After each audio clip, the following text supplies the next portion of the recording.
Un cordial saludo a todas y todos. En breves minutos daremos inicio.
Muy buenos días para todas y todas. Un gusto saludarlas. Olga, Tati, Blanca, a todos quienes nos escucharán de forma asincrónica.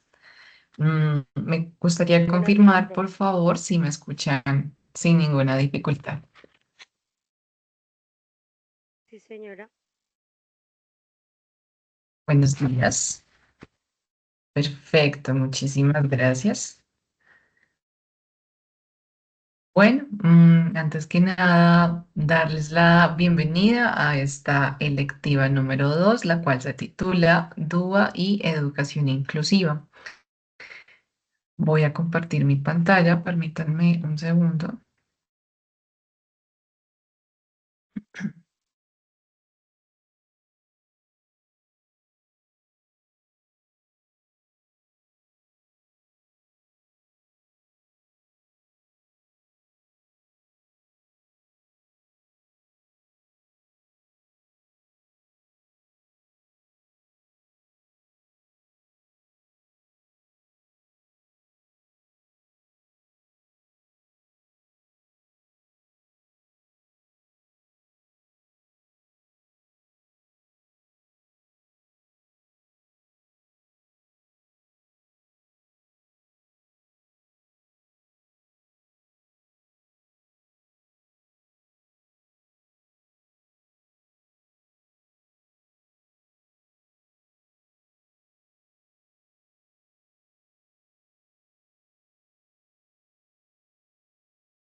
Bien, por favor me confirman si visualizan mi pantalla. Sí, señora. Listo, muchísimas gracias. Bueno, entonces, como les comentaba, en este espacio académico vamos a hablar de diseño universal para el aprendizaje y educación inclusiva.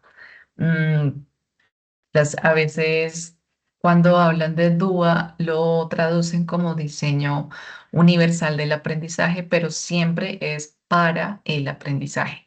Importante tener en cuenta esa precisión. Bien, entonces. mm, en este momento quisiera comenzar este encuentro sincrónico invitándoles a imaginar un espacio académico, una escuela donde nadie tiene que pedir permiso para pertenecer, ¿sí? Donde la diversidad no es vista como un obstáculo que debe corregirse, sino más bien como una riqueza, como una oportunidad que nos transforma. Una escuela donde no se enseña a pesar de las diferencias, sino precisamente desde ellas y para ellas se enseña. Entonces, esa es la base de la unidad que trabajaremos en esta clase. ¿M?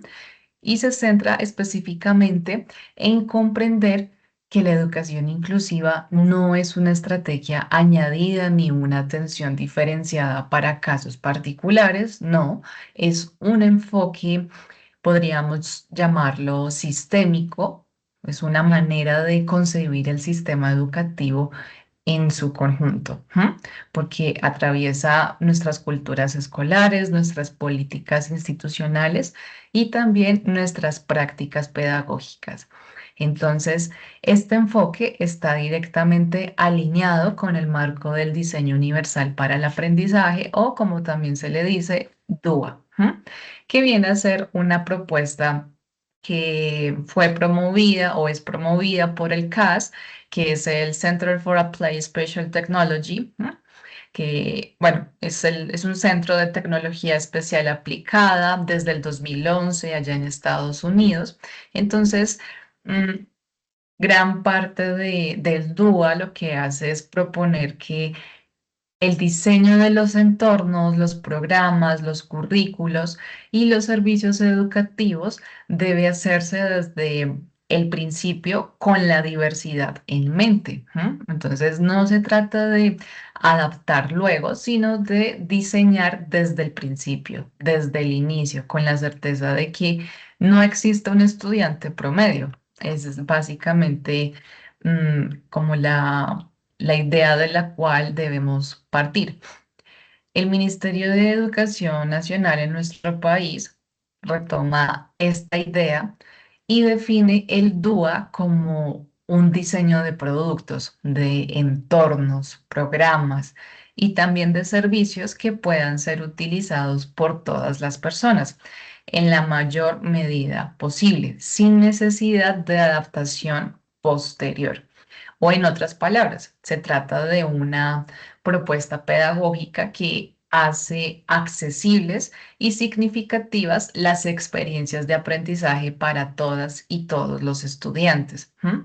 A partir del reconocimiento y valoración de la individualidad. Entonces, en esta unidad, el objetivo es comprender la educación inclusiva como un principio ético y pedagógico. ¿M? También es una forma de analizar las bases institucionales que la están sustentando y, por supuesto, explorar su articulación con el diseño universal para el aprendizaje. ¿M? De esta manera, digamos que es posible entender y también promover entornos educativos más accesibles desde la planificación y no desde la corrección. Entonces, mm, ay, perdón, creí que se me había desconectado la llamada, me asusté. Entonces, bueno, en este momento vamos a empezar por conceptualizar qué es la educación inclusiva actualmente. ¿M? Me gustaría preguntarles qué comprenden ustedes por educación inclusiva. Si quieren, pueden hacer uso del chat o pueden activar el micrófono como se sientan más cómodas. Así de forma general, ¿qué es educación inclusiva para ustedes? ¿Qué es lo primero que se les ocurre?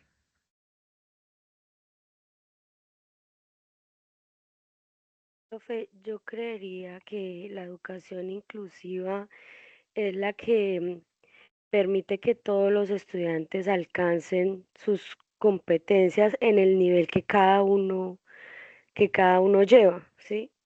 Entonces, digamos que hay niños que alcanzan ciertas competencias y hasta ahí está bien, ¿sí? Entonces, digamos que la educación inclusiva es esa que les ayuda a potencializar a todos los estudiantes, em, llegar a al alcance de sus propias competencias. Sí, y teniendo en cuenta pues también digamos, la parte del ambiente, de la socialización con los demás compañeros, ¿sí? Entonces creería yo que es esa parte. Muchas gracias, Olga. Esa definición que presentas de la educación inclusiva está perfecta, está muy bien desarrollada. Aquí voy a retomar varios puntos de los que mencionas, ¿vale? Mm, Resulta que hablar de educación inclusiva en la actualidad implica también que podamos reconocer que estamos en un momento crucial porque pues vivimos en sociedades profundamente diversas y nuestras escuelas reflejan esa complejidad. Por eso no podemos seguir pensando en un modelo educativo que espera que el estudiante se adapte a una estructura rígida y sobre todo homogénea. ¿M? Entonces, la inclusión nos exige transformar el sistema para que pueda responder a las distintas formas de aprender, de comunicar y de ser de los estudiantes. ¿M? Desde una mirada ética, la inclusión reconoce el valor de cada persona como única e irrepetible. Y desde una mirada política implica una toma de posición frente, bueno, pues a esas desigualdades estructurales que impiden el acceso, la permanencia y el éxito educativo. ¿M? Desde lo pedagógico, por ejemplo, nos invita a repensar nuestras metodologías, nuestros materiales, nuestros recursos, nuestras formas de evaluar y enseñar. Tal como lo señala la UNESCO, ¿m? La inclusión es un proceso de abordaje y también de respuesta a la diversidad de necesidades de los estudiantes mediante su participación activa en el aprendizaje, y en la cultura y en la vida de la comunidad educativa. En Colombia, por ejemplo, sé que si trabajan en colegios, pues han escuchado o conocen el decreto 1421 de 2017, ¿sí? Este decreto, como tal, lo que hace es representar un avance significativo en esta línea de pensamiento, ¿no? Porque es un decreto que regula la atención educativa a la población con discapacidad desde un enfoque inclusivo. Pero hay algo que debemos tener muy claro y es que la inclusión no se limita a la discapacidad. También incluye estudiantes con talentos excepcionales, a comunidades étnicas, a estudiantes migrantes, a quienes viven en zonas rurales, niñas, niños, jóvenes con trayectorias escolares diversas, interrumpidas. Es decir, la inclusión se refiere a todos. Y por eso es importante precisar que cuando hablamos de educación inclusiva, no es lo mismo hablar de inclusión educativa, ¿sí? No sé si distinguen la diferencia. Cuando yo hablo de inclusión educativa, ¿qué es lo primero que se les ocurre a ustedes?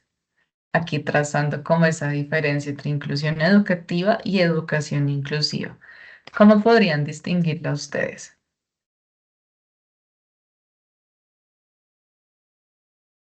Mm, Creería yo que la inclusión educativa es que cómo hacer que un niño, una niña acceda a la educación, podría ser, no sé.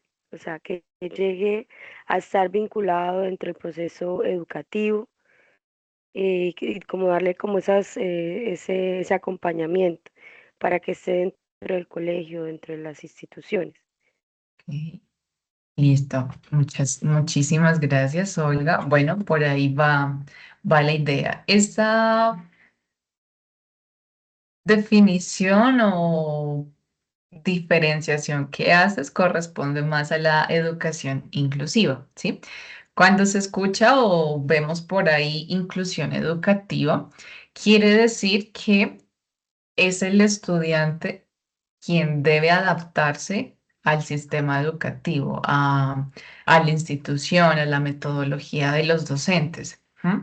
Lo cual hace que ese estudiante tenga o no una discapacidad, pues esté en desventaja de oportunidades de participación, ¿sí?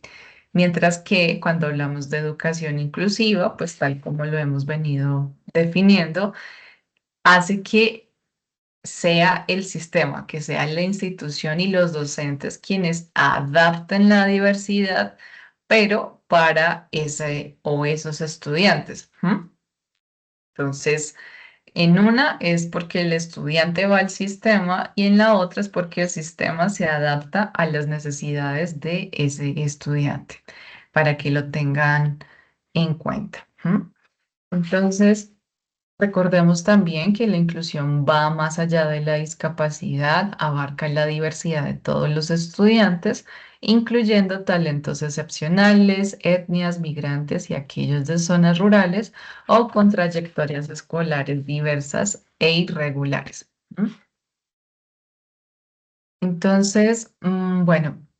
Decir esto tiene varias implicaciones porque nos compromete también a garantizar el derecho a la educación con equidad, con calidad, con pertenencia, ¿cierto? Pertinencia, perdón. Y también nos desafía a diseñar currículos abiertos, dinámicos, flexibles, que respondan pues a la heterogeneidad real del aula. Por otro lado, nos obliga a dejar atrás, ¿cómo decirlo? El modelo del estudiante estándar, entre comillas, para planificar con base a la variabilidad humana. Entonces aquí, bueno, vemos como a modo de síntesis varias ideas de las cuales les estaba hablando. ¿M? Mm, Hay otro punto importante cuando hablamos de la educación inclusiva. Todo esto pues normalmente se regula con unos índices, ¿sí? Índices que pues si bien mm, tienen ya varios añitos, esos índices también tienen unas actualizaciones. En este caso me refiero al índice de inclusión de Tony Booth y Mail Ainscough. Entonces, ¿para qué son estos índices? Para poder avanzar hacia una educación verdaderamente inclusiva, pues necesitamos herramientas que nos ayuden a analizar lo que hacemos, a identificar barreras, también a imaginar posibilidades. Y una de las más valiosas, no es la única, pero es la que más se ha destacado, es este índice de inclusión de Tony Booth y Ainscough, ¿sí? Este índice básicamente es una guía para la autoevaluación institucional. Entonces, no se trata de una auditoría externa ni de un checklist de cumplimiento, no, es más bien una invitación para mirarnos desde adentro, y preguntarnos si nuestra cultura escolar, nuestras políticas y nuestras prácticas están realmente orientadas a la educación inclusiva. Entonces, este índice está estructurado en tres dimensiones grandes. El primero se centra en crear culturas inclusivas y aquí se trata de construir valores compartidos que favorezcan la equidad, el respeto por la diferencia, la colaboración.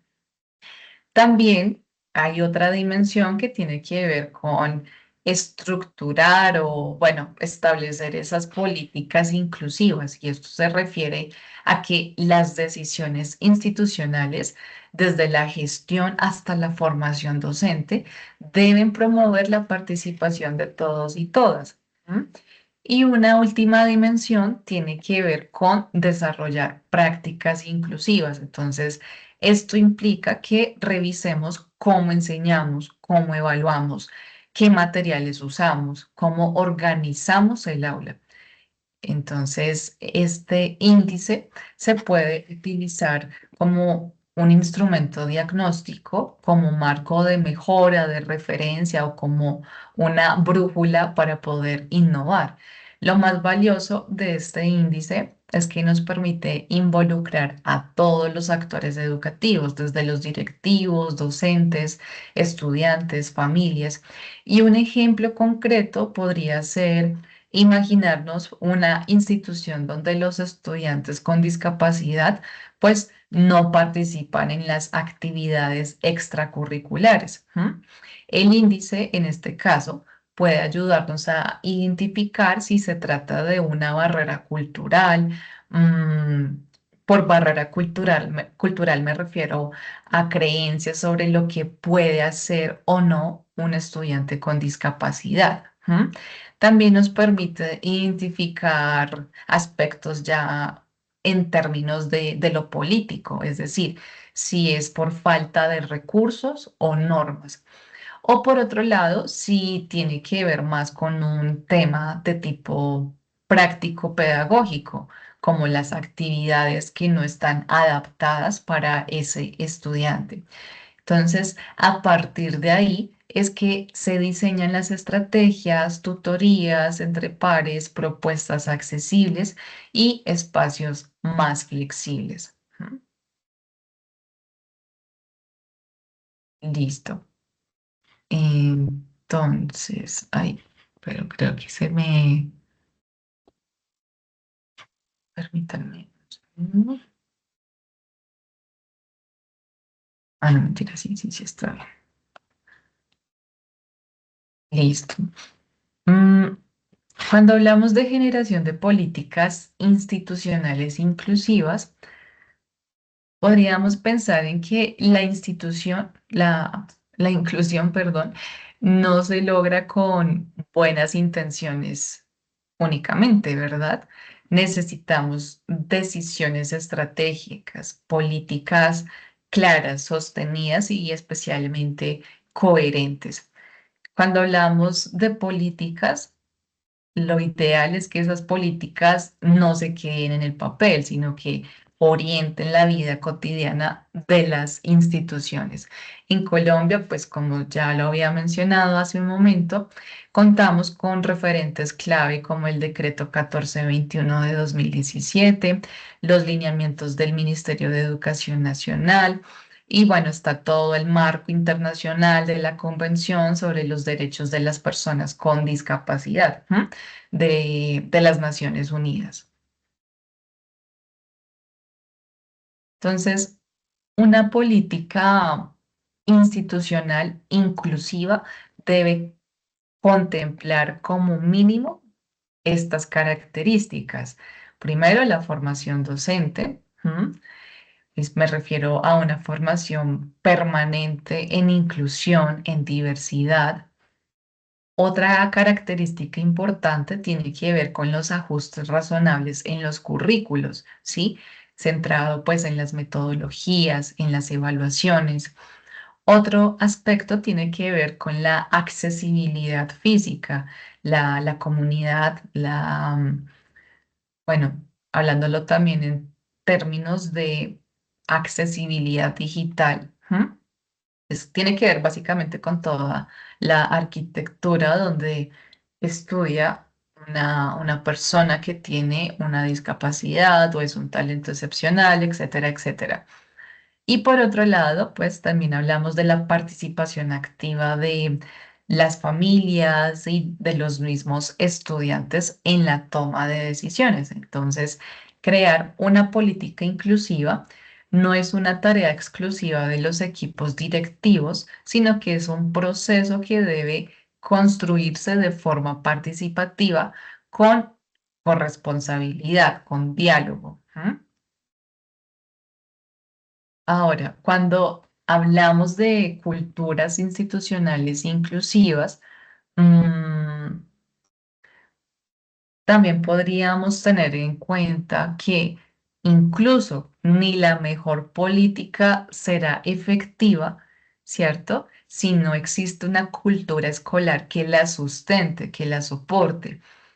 La cultura institucional se refiere a ese conjunto de valores, de creencias, de prácticas y también de emociones que circulan en la escuela. Entonces, es lo que se vive, lo que se respira, lo que se produce bueno, muchas veces de forma inconsciente. Crear una cultura inclusiva significa promover el respeto, la empatía, la justicia social, significa cuestionar prácticas que se han normalizado, pero no significa que sean correctas. También se trata de abrir espacios de participación, de asegurar que todas las voces, especialmente las que históricamente han sido excluidas, pues tengan lugar. Y esto se construye fomentando liderazgos pedagógicos, éticos, comprometidos, también estableciendo redes de colaboración entre docentes, familias, estudiantes y comunidad, y por supuesto, acompañando los procesos con formación continua y reflexión compartida. Desde el punto de vista teórico, esto se conecta con el enfoque socioconstructivista de Vygotsky, donde el aprendizaje pues es todo un proceso social y por tanto en un aula verdaderamente inclusiva es una comunidad que dialoga, que negocia sentidos, que construye conocimiento de manera colectiva.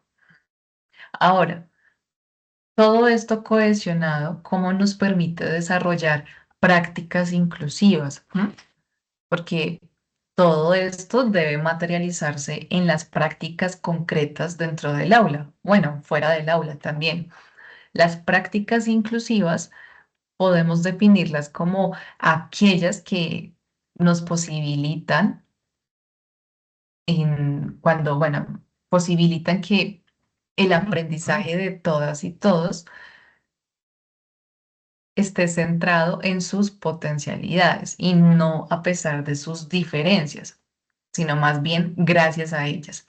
Entonces, algunas estrategias clave que pueden tener en cuenta están articuladas a, primero, que el aprendizaje cooperativo, ¿sí? Porque el aprendizaje cooperativo es el que fomenta esa interdependencia positiva, el trabajo colaborativo, el reconocimiento mutuo.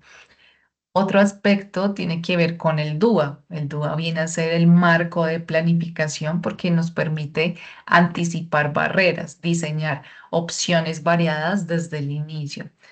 Otro elemento es la evaluación formativa y diversificada.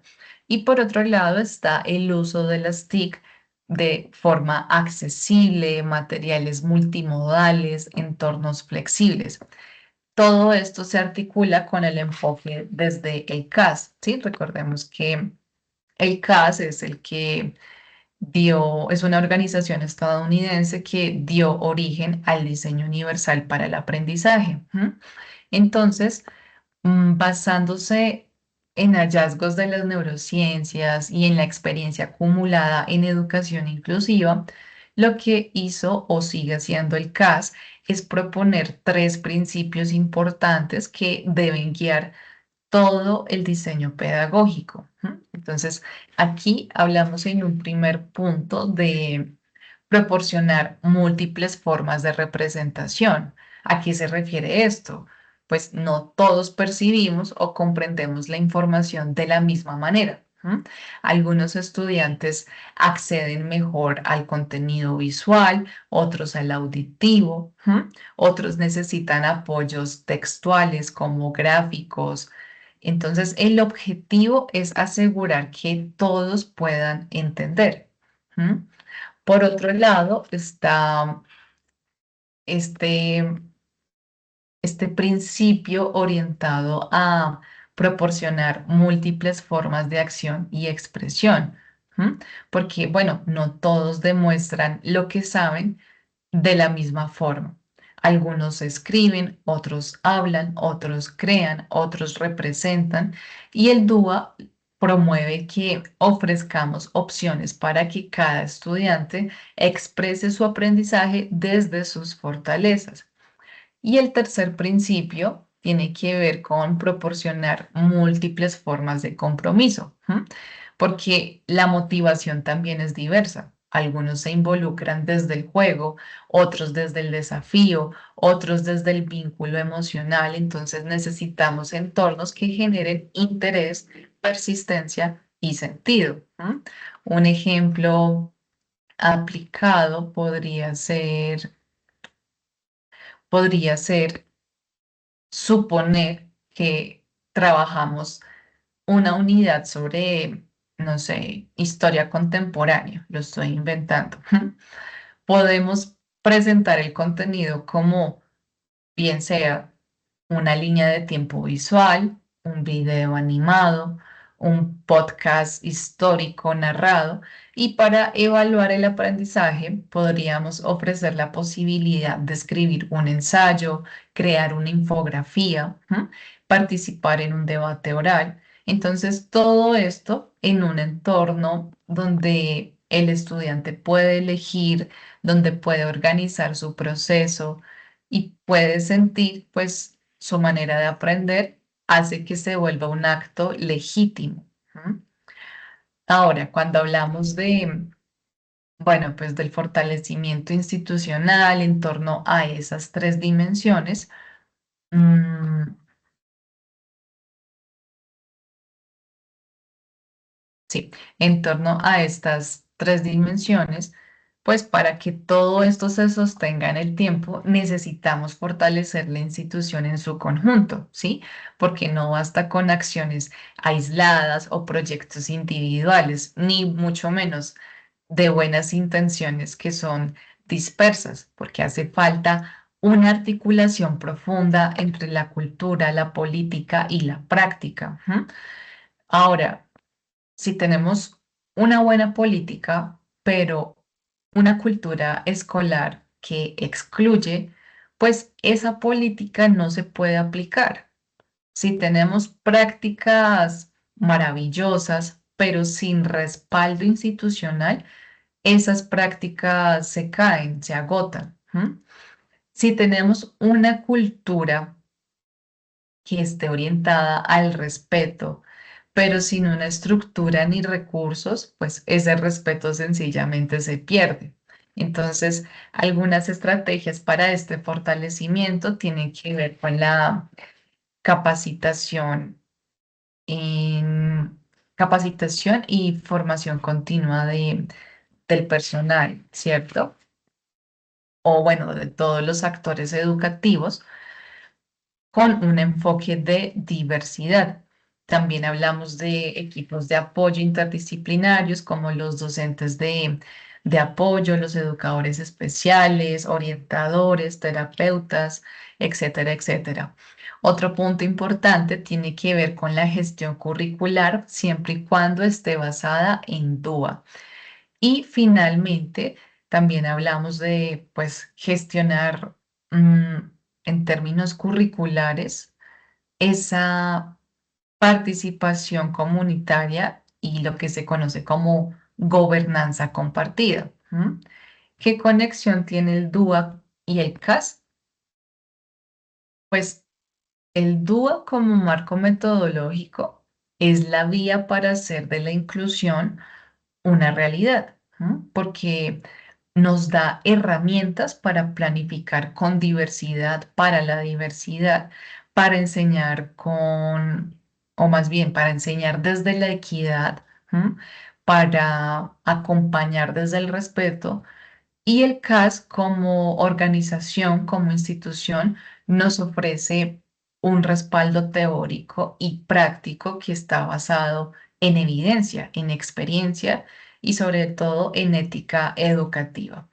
Entonces, esta unidad que estamos trabajando hoy es mucho más que una teoría o una normativa. ¿M? Es una invitación a repensar nuestra tarea docente desde sus cimientos.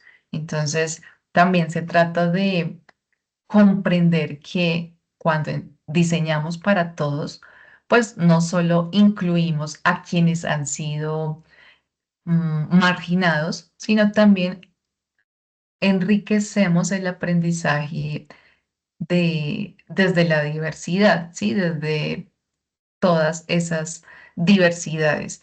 Entonces, educar desde la inclusión es educar con profunda humanidad, de eso se trata. Y el DUA, respaldado por el CAS, es una de las herramientas más potentes para hacerlo posible desde la planificación y no desde la corrección, ¿sí? Bueno, esto con relación al DUA y al CAS. En este momento quiero compartirles una charla TED. No sé si conocen las charlas o conferencias TED. ¿Me confirman, por favor? Pueden reaccionar o ahí en el chat.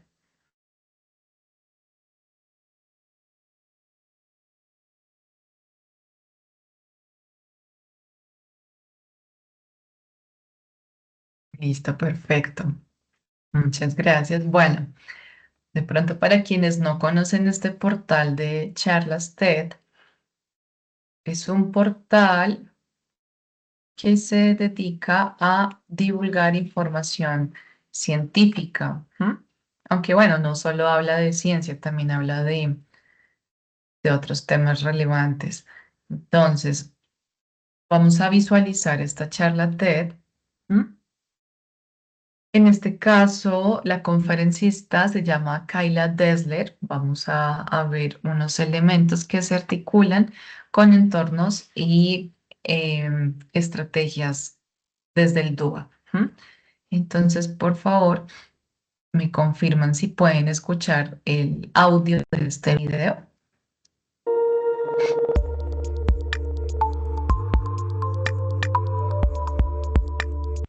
¿Sí se ha escuchado? Sí se escucha bien, Listo. se ve bien. Perfecto, muchísimas gracias. Bueno, entonces voy a asegurarme de que los subtítulos...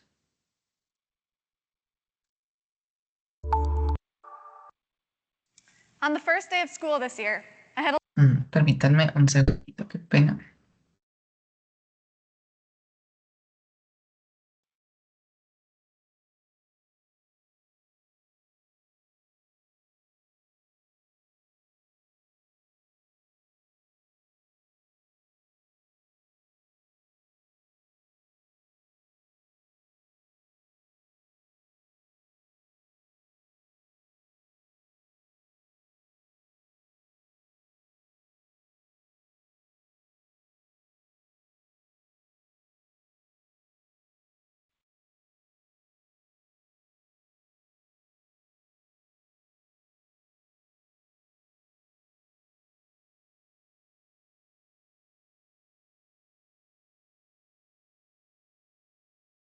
Listo, ahora sí. Es que creí que no se podía traducir. Listo, entonces, en caso de que no se escuche, por favor, me interrumpen.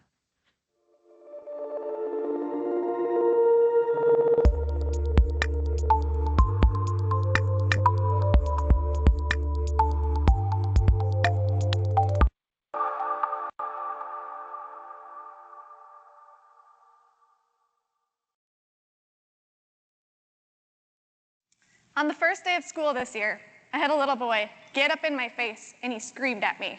He said, "I hate school. I hate teachers. I don't want to be here." I remember taking a calm breath, finding my biggest smile, and I got down on his level and I said, "I promise you're going to love school this year."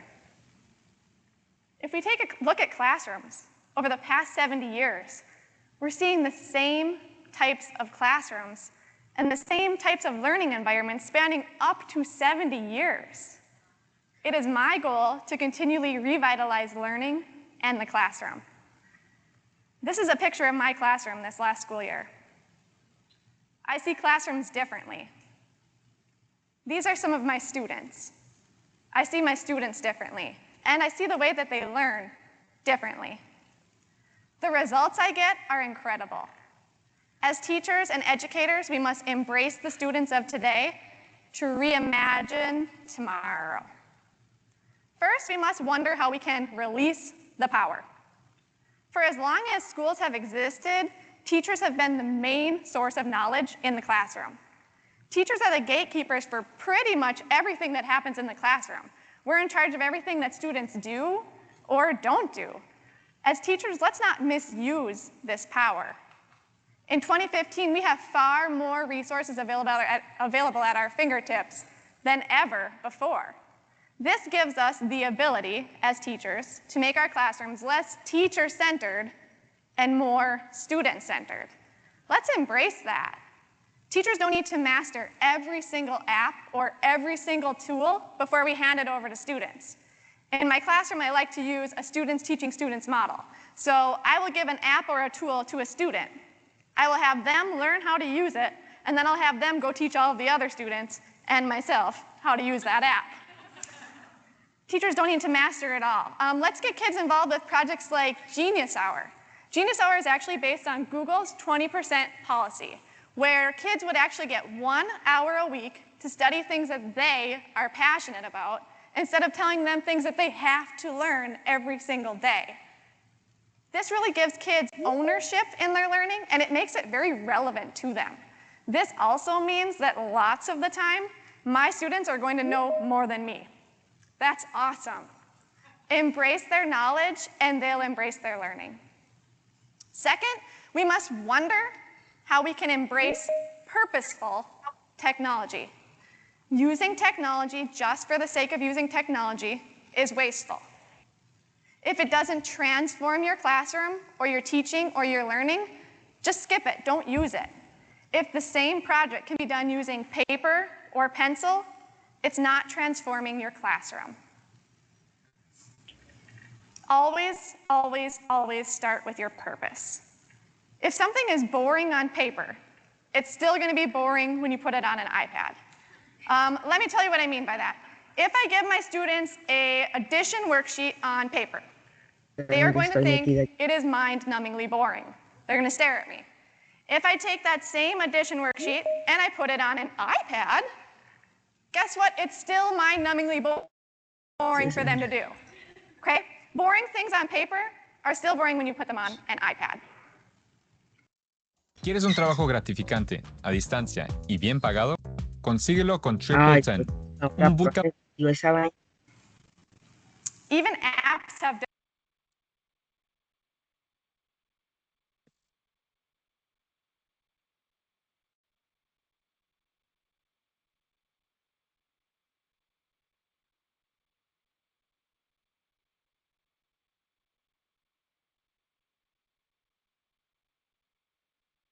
Buenos días a las personas que se han unido.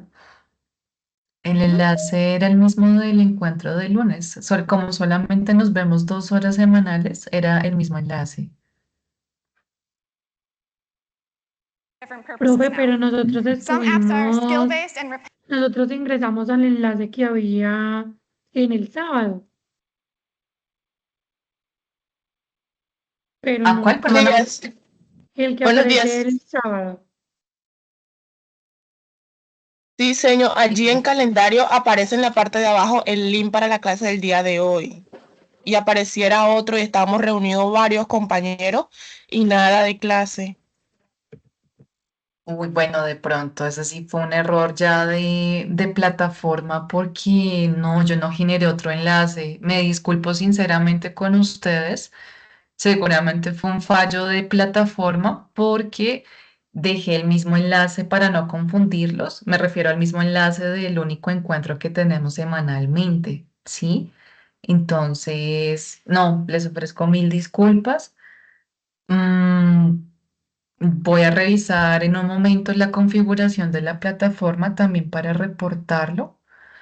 Y bueno, pues en este momento voy a hacerles como un breve resumen de lo que hemos estado hablando, ¿sí? Esta lectiva, pues se trata de educación inclusiva y diseño universal para el aprendizaje. ¿M? Lo que llevamos hablando en este momento pues ha sido básicamente conceptualizar qué es el DUA, de dónde nace, quién lo originó, ¿m? Y también diferenciar qué es la educación inclusiva de la inclusión educativa. ¿M? Entonces, bueno, hemos venido también hablando de unos principios que regulan al DUA, igual ya en un momento vuelvo a retomar varios de esos elementos para que ustedes lo puedan escuchar. Y precisamente en este momento estamos visualizando una conferencia TED. Llevamos solamente 4 minutos. Ella hasta ahora está haciendo como el desenlace de las prácticas docentes, cuáles serían las prácticas ideales para potencializar las habilidades de los estudiantes. Y en eso estamos en este momento. ¿Listo? De todas formas, se está grabando, por supuesto, el encuentro sincrónico. Y cualquier duda, pues en un momento al finalizar la clase, pues las vamos a ir abordando. Bien, entonces voy a continuar proyectando la conferencia.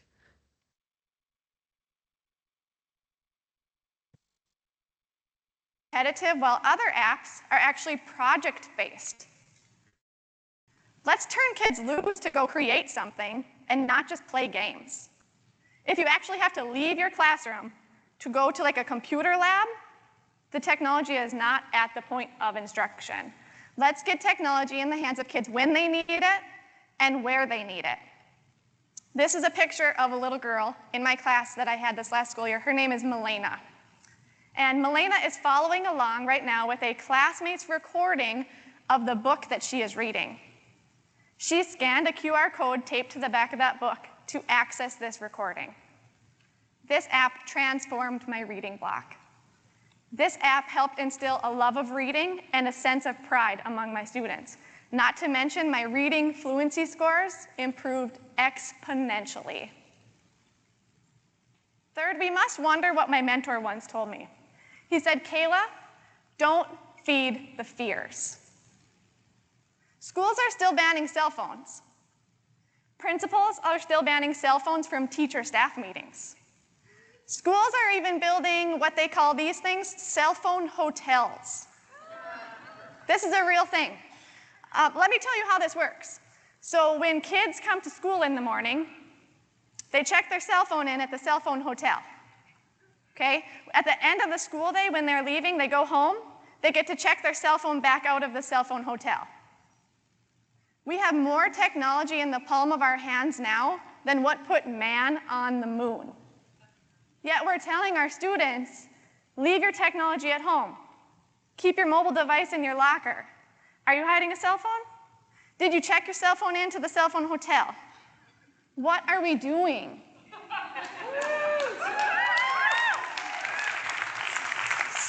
Schools in the United States are still blocking YouTube. Did you know that YouTube is the #1 used search engine among students in grades 5 through 12? This is utterly incomprehensible. So much learning is lost when we block all of these resources from our students. We might think that we're protecting our kids when we keep them in this little bubble for 8 hours of the school day. But guess what? These kids, they leave, they go home, they graduate, they try to get jobs. If we block all these things from them during the school day, we're not protecting them, we're actually hurting them. We need to put kids in real-world, learning, authentic environments during the school day and give them the tools that they need to be successful so that we can actually protect them for a lifetime. While jumping into new technologies or social media can sometimes be scary, we need to always keep in mind that if it's right for kids, it's right. Sometimes the comfort level of teachers is less important than doing what's right for kids. My kids have never lived in a time without Wi-Fi or mobile devices. My kids have never felt the pain of T9 texting. They've never had to experience dial-up internet. Technology is the language today's students speak. My work is easy because I use ClickUp. Here's how I keep track of all my tasks. I start my brain dumping everything I need to get done and Furthermore, as educators, it is now our job to be champions of digital citizenship. 93% of employers now use social media in some way to either recruit or hire employees. That means if our students leave us with a neutral or a negative digital footprint, they have just a 7% chance of getting a job. 7%. My friend George Couros challenges us as educators to make sure that every single high school graduate is well Googled. I challenge you to Google yourself. Go have your students Google themselves and like what they see. What does your digital footprint say about you? We must wonder as educators how we can make global connections. It is now our job to make sure that we are connecting our students globally. This probably sounds a lot harder than it actually is. With just a few clicks, you can do a virtual field trip to the Smithsonian Institute. Or you can bring your students on a virtual field trip to the Sistine Chapel. Learning is no longer limited to just our classroom or our school or our state or even our planet. You can now take your students on a virtual field trip to the stratosphere. Do a Google Hangout with a classroom in Hong Kong to expose your kids to new and different cultures. Give them the practice that they're going to need with the real-life speaking and listening skills of the 21st century. Set up a classroom Twitter account. Have your kids tweet with experts from around the world, like Brad Wade or Jen Jones. Have your kids tweet with other classrooms around the world to share and compare their learning. Don't be the 4 walls that hold your kids back or limit their learning. Break down those walls and go global. We must wonder how we can reinvent the skills of today. While standardized tests might have a valid place in our schools, we need to start assessing teachers and students in other ways too. Assess my students on their creativity, collaboration, critical thinking, and communication skills.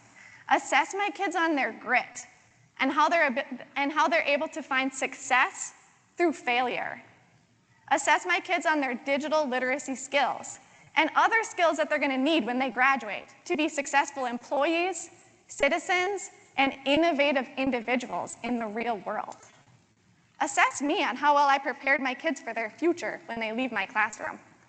While difficult to assess, this should serve as our daily mission. It should guide our teaching and learning values, a compass for a true educational north. Okay, everyone, here's my challenge for you.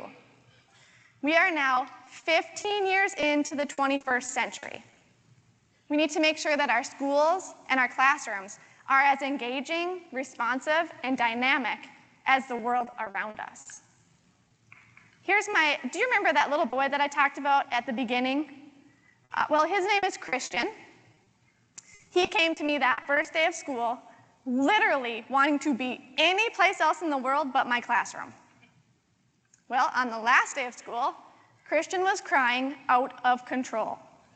He was refusing to leave my classroom. Why? Because he didn't want to let go of our very last hug.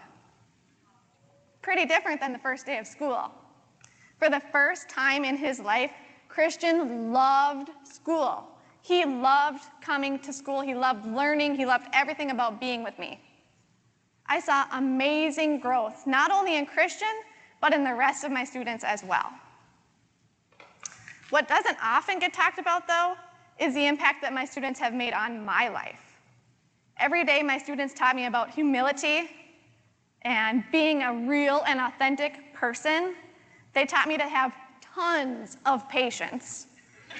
They taught me to have a sense of humor and be able to laugh at myself, and so many more things. Technology changes. The laws that we have will change. The standards that we use to assess our kids are going to change again. But one thing remains constant through time. Relationships between students and passionate teachers will always be the foundation of successful classrooms. Thank you.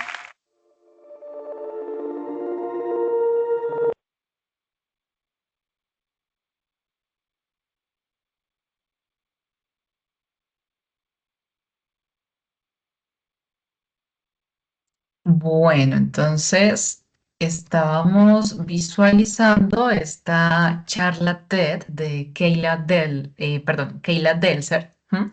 Es una maestra que de alguna manera nos invita a reflexionar sobre el papel del docente, ¿m? Y del estudiante en la escuela actual.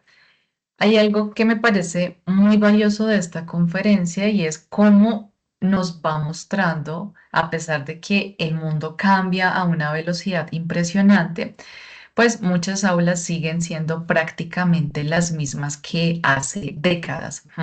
Filas de pupitres, un docente al frente y estudiantes escuchando de manera pasiva. Ante este panorama, Kayla, la conferencista, nos propone algo distinto, y es que los docentes nos asumamos también como aprendices, dispuestos a escuchar, explorar y dejarnos sorprender, y que permitamos a los estudiantes convertirse en líderes de su propio proceso proceso no, pero sí de sus aprendizajes. Entonces, este mensaje se conecta directamente con lo que venimos trabajando sobre el diseño universal para el aprendizaje. Cuando un docente se reconoce como aprendiz, se abre también a crear múltiples formas de representación, de acción y de expresión. Estos tres elementos que acabo de mencionar componen los tres principios que sustenta al DUA, al diseño universal para el aprendizaje. Además, se menciona esto porque es una forma de entender que no todos aprendemos igual Y cuando se promueve que los estudiantes sean líderes, pues se fomenta la implicación, la motivación, que son el tercer principio del DUA. En otras palabras, la propuesta de Keila en esta charla TED también nos recuerda que un aula inclusiva no depende solo de adaptar contenidos, sino de transformar la mirada, dejar de ver a los estudiantes como receptores y empezar a verlos como protagonistas que nos enseñan tanto como nosotros a ellos, ¿sí? Entonces, si lo pensamos bien, este es el corazón de la educación inclusiva, porque es una forma de reconocer la diversidad, de valorar la diferencia y también de generar condiciones para que cada estudiante tenga voz, tenga liderazgo y sobre todo participación activa. ¿Mm? Bien, entonces vamos a empezar por un ejercicio muy breve. En este caso lo he denominado radiografía de mi institución o bueno, del contexto donde ustedes trabajen.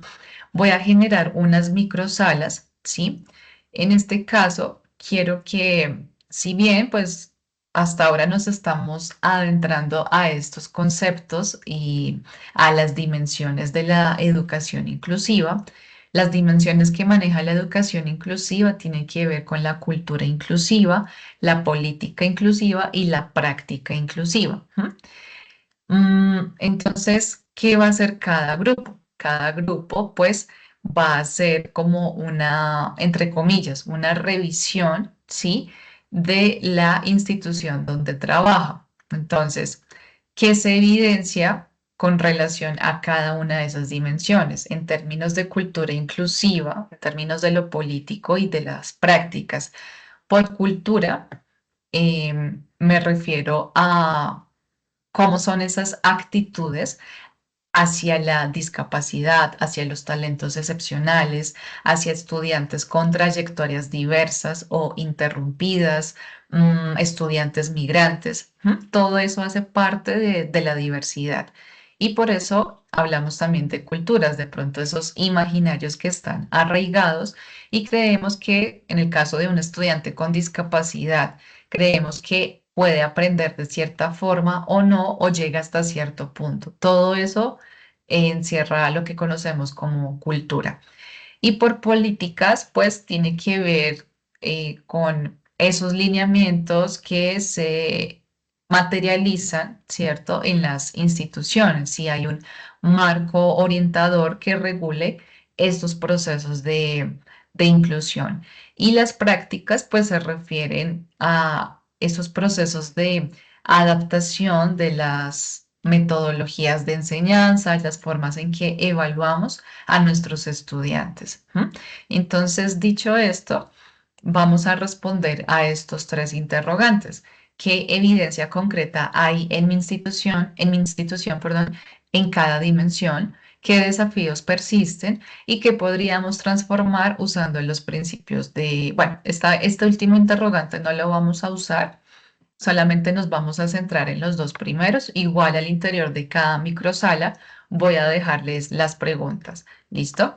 ¿Cuál es la idea? Que cuando retomemos a la sala principal, pues podamos socializar este ejercicio de manera muy breve. Bien, entonces permítanme un momento, voy a generar las microsalas y allí pues les daré nuevamente las explicaciones. Aquí lo importante es que cuando reciban la invitación, pues puedan dirigirse a estas salas. Listo, las salas ya se están abriendo.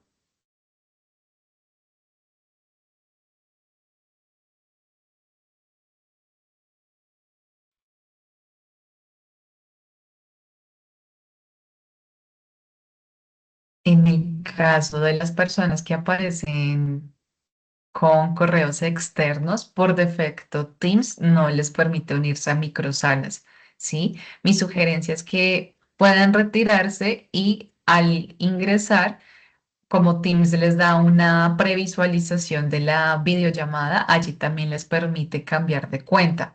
Recuerden que siempre deben conectarse con el correo institucional. ¿Listo, profes? Para que por favor lo Bueno, tengan en señor. cuenta. Vale. Listo, entonces, igual aquí los espero para poderlos unir a una sala, ¿listo?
Listo, entonces para este ejercicio vamos a disponer de 12 minutos.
Sandra, muy buenos días.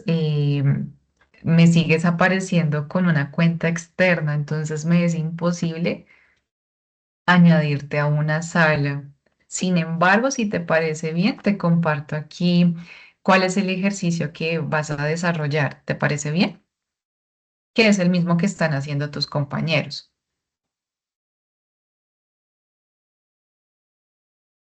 ¿Me confirmas?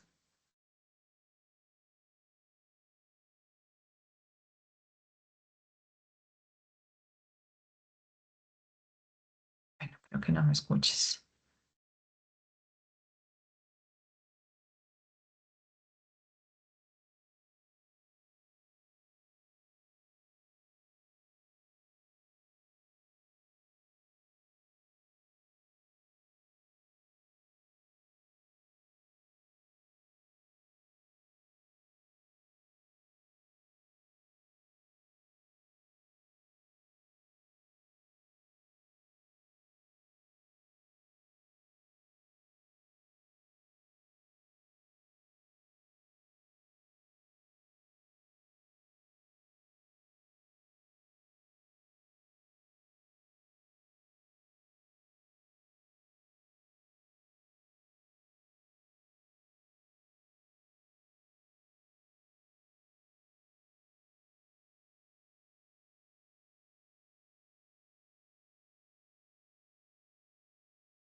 Buenas, profe. Qué pena. Olga, te perdimos, ya te voy a Se me, agregar. des- Se me apagó todo. Yo no sé si el cargador qué pasó, pero se apagó todo. Tranquila. Listo, Qué voy a pena. hacerte la solicitud para unirte y aceptas la invitación. Listo. Gracias, profe. Qué pena, qué vergüenza. No, no te preocupes.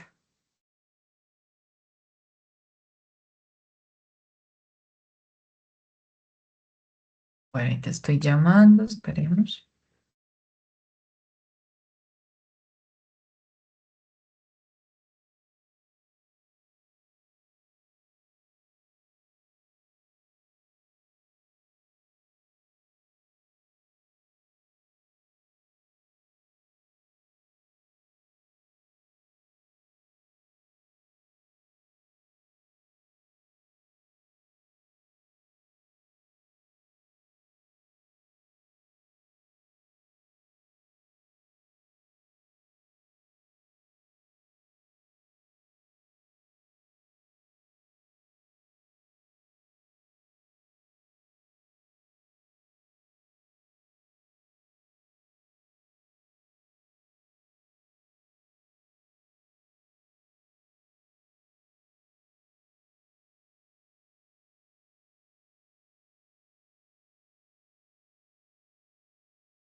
Bueno, espero que les haya ido muy bien con esta actividad. Entonces, la idea es que todos los grupos puedan socializar, pues, esa radiografía que hicieron de sus instituciones.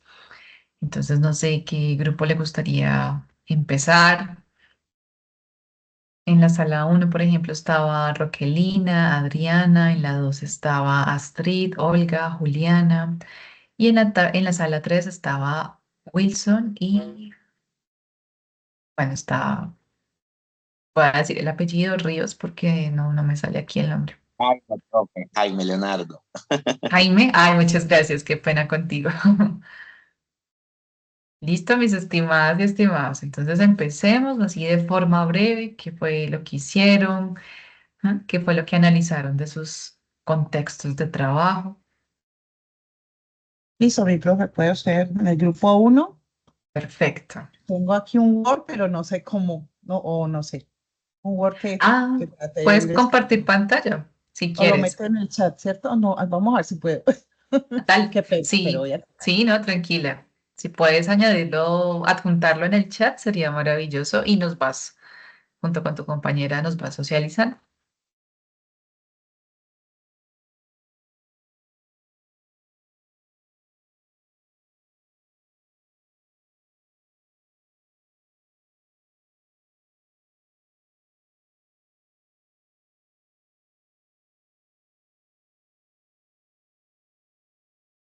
En Somos dos ca- maestras, ok, una de la zona de la costa atlántica, la maestra Roquelina, y otra del Valle del Cauca, que soy Adriana. ok. Trabajamos ambas en la educación y una en el sector privado y otra en el sector público. Entonces, qué pena, estoy aquí tratando de minimizar para encontrar. Y Tranquila. aquí, ven aquí en el chat, si me carga, ahí no sé, no me carga. Escribir el mensaje. En caso de que no te deje adjuntar algún archivo, entonces al lado del Bueno, botón de colgar, de salir, hay una ventana, perdón, un icono que dice compartir. De comparte, pronto, ajá. sí, más bien, Y entonces, bueno, entonces vuelvo a abrirlo. Bueno, fue un Word ahí rapidito. no importa, tranquila. Eh, no, comparte, ¿qué le estoy dando? Profe, Comparte. ¿cerraste el Word para que lo puedas colgar? Mm, Lo volví a abrir para poderlo compartir. Eh, pero no lo cerré para colgarlo, pero no me dio. Pero estoy tratando de compartir aquí donde dice agregar, que le doy, dice pantalla y ventana, pero no veo mi. Mm, Si quieres, dale compartir pantalla y ahí vas buscando el documento de Word. Eso, ya perfecto. ahí sí ya me ven entonces, ¿sí? Ven la Sí, pantalla. señora, correcto. Ah, bueno. Bueno, entonces aquí fue sencillito, trabajamos, la verdad, excusas, nuevamente no vi el video, pero en lo que comprendimos cuando nos explicaste, en la sala vemos que la institución educativa desde el Atlántico ha tratado de incluir estos procesos desde su PI y los maestros están pues vinculando y conociendo y dándole apertura a algunos procesos. Hay algunos estudiantes con discapacidad en el grado cuarto, si me perdona la docente, si era grado cuarto, es decir, que los reciben y los involucran dentro de su proceso normal, ¿sí? Eh, en la institución del sector privado, la verdad sí se ha normatizado desde el PI, según las indicaciones del Ministerio de Educación Nacional. Eh, tenemos una directiva que pues conoce de este enfoque y de estos procesos y entonces ha apoyado mucho en el municipio a ese trabajo y casi que toda la comunidad del municipio sabe que los estudiantes se direccionan hacia esa institución. Entonces, pues es algo dentro de la cultura de nuestra población que se reciben estos casos y estos estudiantes, pues con un previo como diagnóstico y proceso también, porque hay casos que no se pueden como manejar. Pero se normatiza mucho hacia la discapacidad y no vemos mucho la otra parte que es la de capacidades excepcionales. Los estudiantes entonces son direccionados desde Secretaría de Educación también hacia la institución y se da pues la apertura en las aulas normalmente. Muchos tienen uno mínimamente o pues 2 o 3 estudiantes en trabajo con estas situaciones. Diciéndolo que se trabaja en el tema como tal porque está marcado dentro de la matrícula de CIMAD, pero hay muchísimos más casos que no están marcados. Entonces allí va lo de la política. En el Atlántico, la institución privada tiene un registro que asume estas situaciones para poder brindar apoyo dentro de su organización. En la institución pública se sigue la reglamentación que da el ministerio. Hay un apoyo desde la vinculación de un profesional docente, pero este profesional, pues no sé, en el caso de mi institución lo han direccionado más que hacia el trabajo de la inclusión, hacia el trabajo de convivencia. Entonces ahí como que se va perdiendo el rol. Tiene que ver, pero hay más casos que no son directamente el proceso de inclusión. Y hay un interdisciplinario psicoorientador, pero también solo maneja trabajo que esté marcado desde la plataforma CIMAD.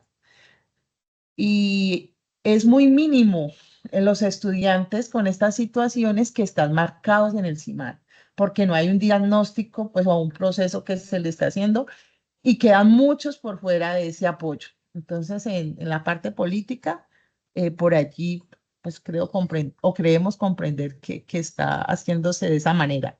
Y en la práctica, en la institución del Atlántico, hay muchos proyectos en la planeación que tienen, donde potencializan y apoyan pues esas situaciones, pero también lo hacen desde la mirada de lo normal, es decir, es un estudiante normal que tiene la posibilidad de participar en todos los proyectos. En ocasiones tienen algunos estudiantes que apoyan eh, con el acompañamiento a estudiantes que necesiten esa guía o orientación adicional, si hay una necesidad o no marcada, pero hay pues como ese acompañamiento. En la práctica de la institución del sector público, hay 2 aulas, pues hablándolo dentro de lo normativo, hay 2 aulas donde se maneja personal con diferentes situaciones. Hay una aula de extraedad, pues que tiene particularidades para poderlos ir durante el año vinculando a sus grados normales si han cumplido pues algunos requerimientos básicos. Y hay un aula que se denomina brújula, donde están los niños de diferentes edades, sí, pero que no han podido hacer un proceso de lectura. Entonces, ellos están como en un primerito, por así decirlo, pero son niños ya muy grandes que pues tienen alguna situación especial para manejarlos y al terminar el año mirar si ya se pueden ir vinculando según sus edades a algún grupo. Dentro de más que todo el bachillerato, hay estudiantes que se trabajan en casa porque tienen algunas situaciones, unas deportivas que no les permiten de pronto estar en el aula, que esas serían las capacidades excepcionales que más se marcan en la institución, a esas son hacia el deporte.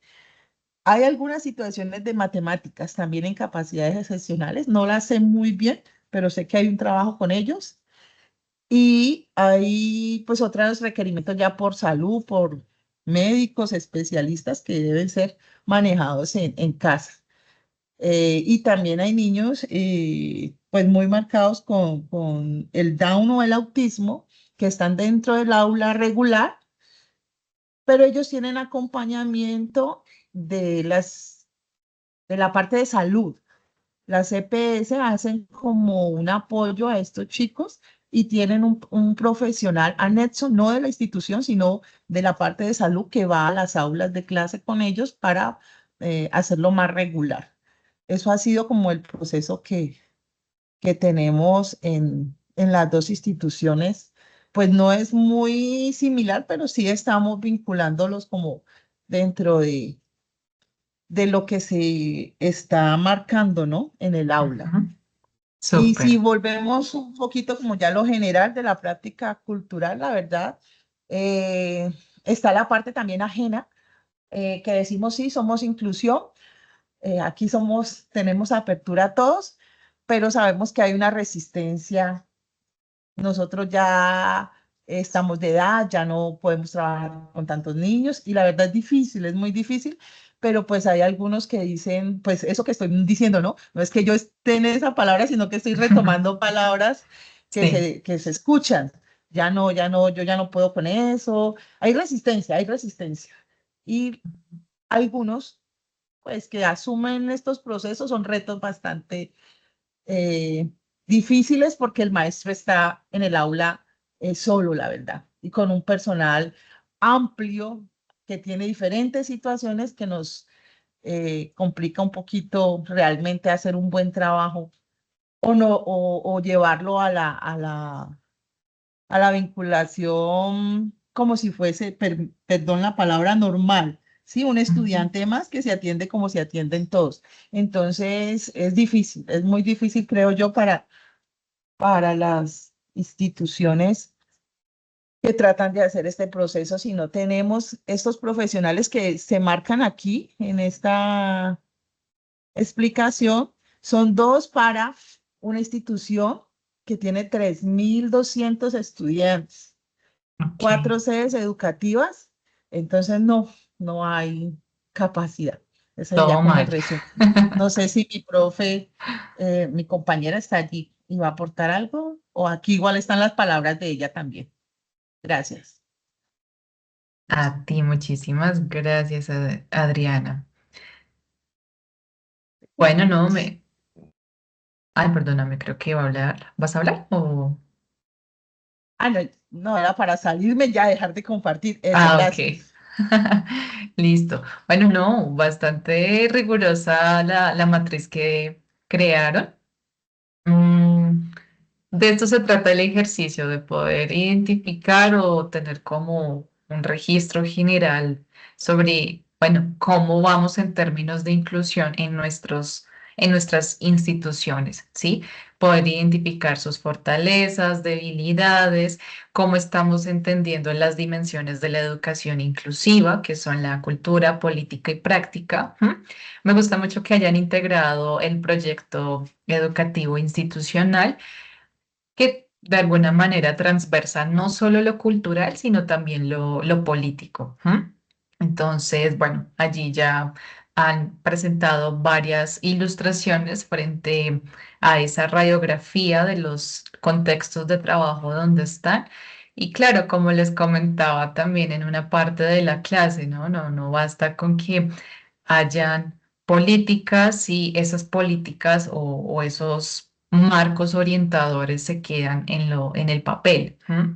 Sigue siendo muchas veces las debilidades de nuestro sistema educativo y a eso añadiéndole la diversidad que tenemos en cada territorio. Así que muchísimas gracias, Roquelina, Adriana. Normalmente yo escucho a los grupos y al final hago como una retroalimentación. ¿Listo? Entonces, aquí rápidamente, no sé qué otro grupo que quiera aprovechar y pasa de una vez en estos minuticos que nos quedan. Profe, el grupo 2. Listo, perfecto.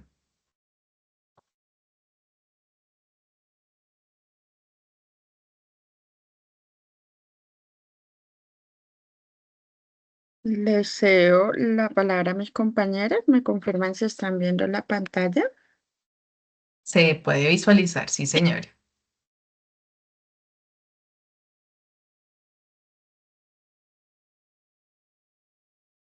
Profe Olguita, profe Street. Hola, aquí estoy. Dale, mi profe.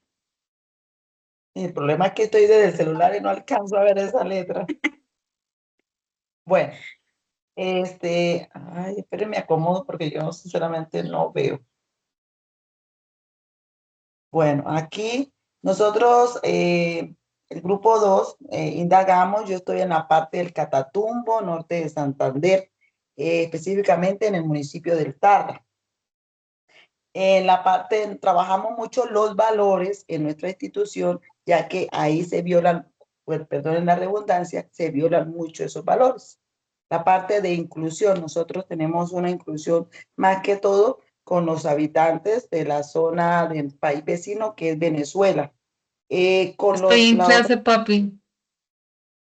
Con la inclusión de los estudiantes con discapacidad, pues no tenemos muchos, pero sí hay algunos en diferentes sedes que no los hemos podido, como les dijera, brindarles una educación de calidad, porque la zona donde nos encontramos es bastante difícil.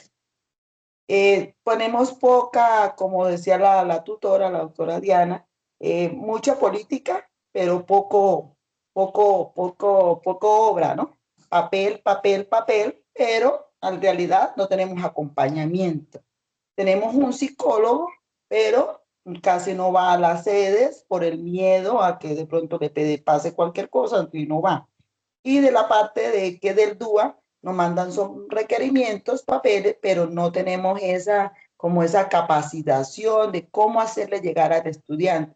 Lo hacemos es como nosotros podamos y como hemos indagado, de pronto por el internet o por un compañero, estoy trabajando así o eso. Manejamos el modelo flexible de escuela nueva, por lo tanto, pues el niño es guiado. Nosotros no somos ahí como el profesor y que el niño escuche, no, el niño trabaja solo, trabaja con comunidad, pero con muy pocas herramientas. Eso es ¿cómo es? Lo que estoy para decir. No sé qué dirán mis otras compañeras. La profe Olguita, no sé si quiera compartir lo que nos comentó, que está acá en el cuadro.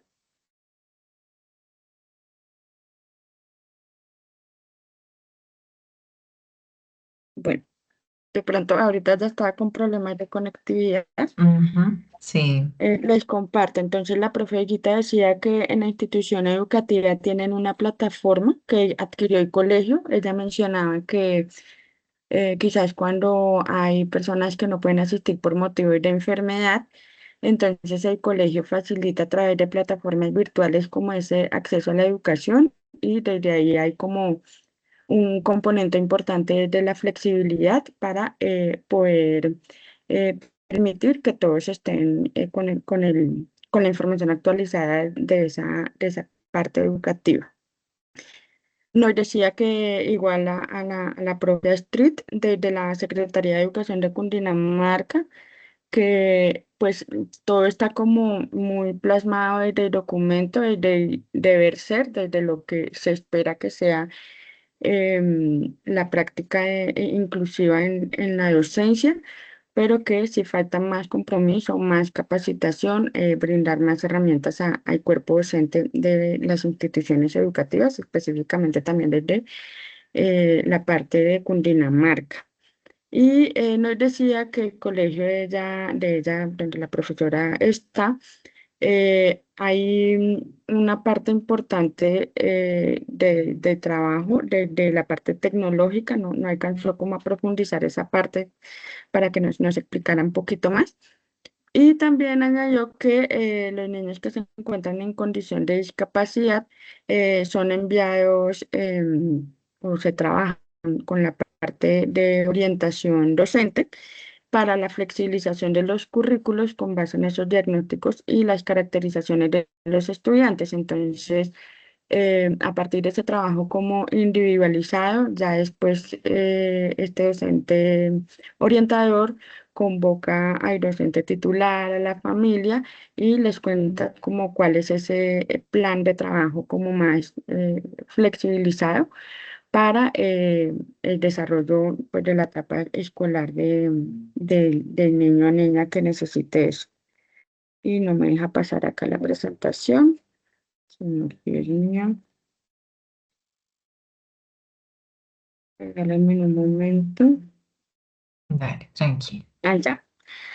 Aquí, de los desafíos que persisten, no alcanzamos a profundizar mucho, pero digamos que de lo que nos comentaba también la profe Astrid, pues todos sabemos el problema sociopolítico que hay en la zona de Catatumbo, entonces representa un desafío para el cuerpo docente eh, trabajar con los niños bajo ese contexto pues, de violencia, de amenaza que hay permanentemente, pero eso también ha sido como esa base que les ha permitido a ellos también, ella nos mencionaba que en las horas lúdicas de la contrajornada hay una convivencia en paz, entonces, eso también les ha permitido como identificar esas necesidades específicas del territorio de sus niños y de sus niñas y plantearse como esas estrategias lúdicas que están en esa contrajornada escolar para trabajarlo con sus estudiantes. Eh, También nos hablaba de que tienen bastante población extranjera de Venezuela, entonces, ahí hay un desafío importante frente a los aspectos relacionados con la diversidad cultural y migratoria, que puede ser una barrera desde racismo, desde las costumbres que traen los estudiantes o desde sus modos, sus expresiones, su lenguaje, ¿sí? Su propia forma de expresarse, que también pues puede representar como un choque cultural con los estudiantes propios de la región donde está la profe.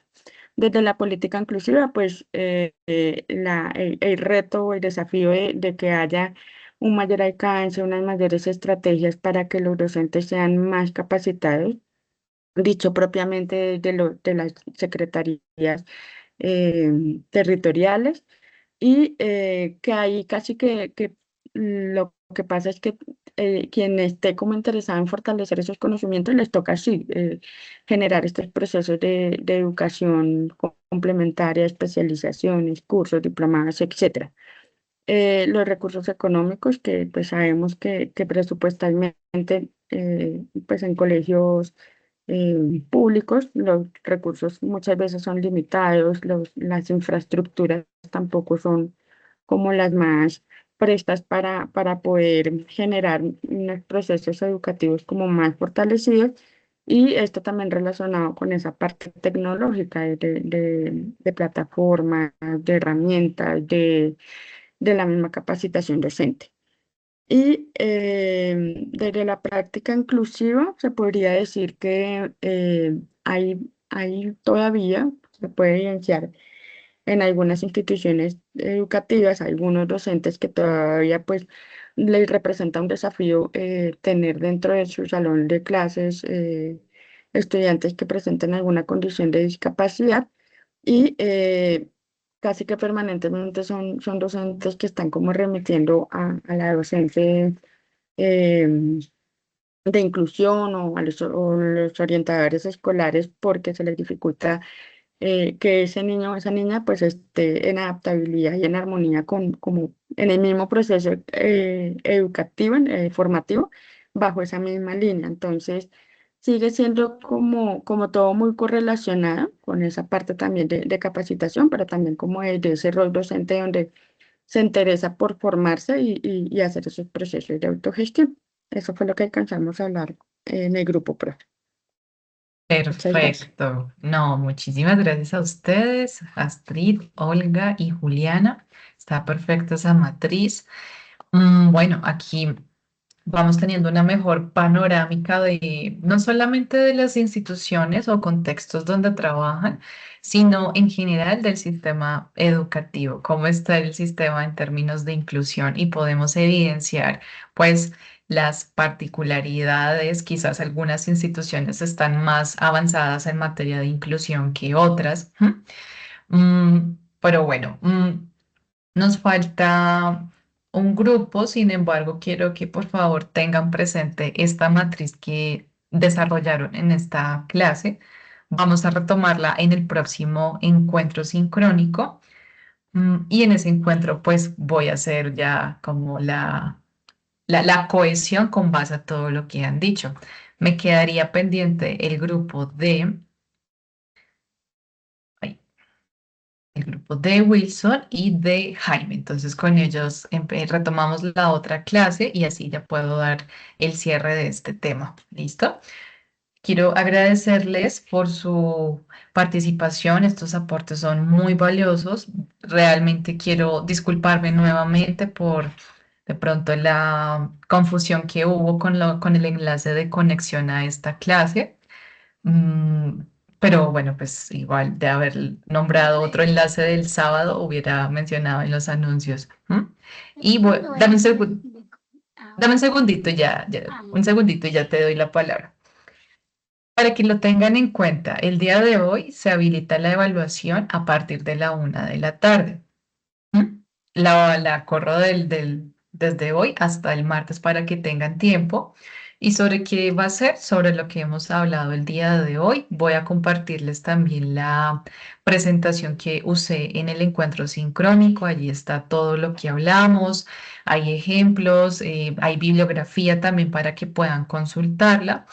Y sobre eso se va a tratar la evaluación. Tienen 2 intentos para que lo puedan presentar. Se toma la calificación, pues la puntuación más alta.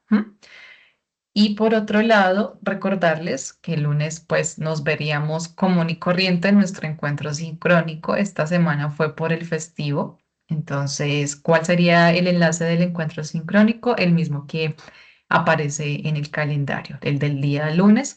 No confundirlo con la sala de tutorías. Tutorías solamente es para despejar inquietudes sobre el espacio académico y sobre las evaluaciones. ¿Listo?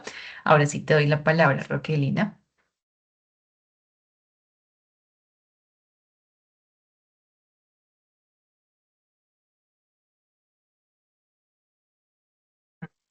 Bueno, mientras tanto, le doy la palabra a Julián.